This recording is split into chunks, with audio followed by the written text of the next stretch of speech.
ఇతను ఏఆర్ రెహమాన్, ప్రముఖ సంగీత దర్శకుడు. ఇతను వందే మాతరం పాట పాడిన, మా తుజే సలాం అన్న మనం గుండెలకు ఆనుకొని మరీ విన్నాం. ఇతన్ని సగర్వంగా నెత్తిపైన పెట్టుకున్నాం. అయితే ఇతను చేసిన ఒక వ్యాఖ్య, చావా లాంటి సినిమాలు భారత్కు ప్రమాదకరం, ఇది మనుషుల మధ్య విభేదాలు పెంచుతోంది అన్నట్టుగా ఒక ప్రకటన చేశాడు. మరి ఎందుకలా? అందులో చూపించింది ఏదైనా తప్ప? మరి ఇతనే కదా దానికి సంగీత దర్శకుడు కూడా. ఔరంగజేబ్ లాంటి ఒక మత ఉన్మాది గుళ్ళను, హిందువులను చంపేస్తున్నప్పుడు, కూల్చేస్తున్నప్పుడు మరాఠా సామ్రాజ్యం ఎదురు తిరిగి నిలబడ్డటువంటి సినిమా అది. అందులో శంభాజీని అత్యంత క్రూరంగా చంపుతున్నప్పుడు కూడా అది చరిత్ర మనకు దాచిన వాస్తవాన్ని బయటకు తీసుకొచ్చిన సినిమా. మరి అది విభేదాలు సృష్టిస్తుంది అంటున్నాడు. మరి ఇతనే జోధా అక్బర్ లాంటి సినిమా కూడా చేశాడు.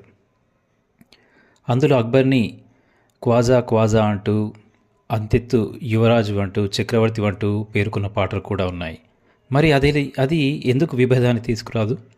కేవలం హిందువులను నరమేధం చేసినటువంటి ఔరంగజేబును ఇప్పుడు వెనకేసుకురావడానికి కారణం ఏంటి? ఎందుకు వీళ్ళిలా అవసరం ఉన్నప్పుడు ఒకలా, అవసరం తీరుతున్నప్పుడు ఒకలా, ఎలాంటి అవకాశాలు రానప్పుడు మరొకలా?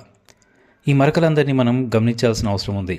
భారతదేశానికి వీళ్ళ వల్ల మంచి కన్నా చెడే ఎక్కువ జరుగుతుంది. ఇప్పటి నుంచి షారూఖ్ అయినా, అమీర్ ఖాన్ అయినా, ఏఆర్ రెహమాన్ అయినా, నా దేశానికి వ్యతిరేకంగా ఉండేవాడు ఎవడైనా సరే నేను వాడిని వ్యతిరేకిస్తూనే ఉంటాను. జై హింద్, భారత్ మాతాకి జై.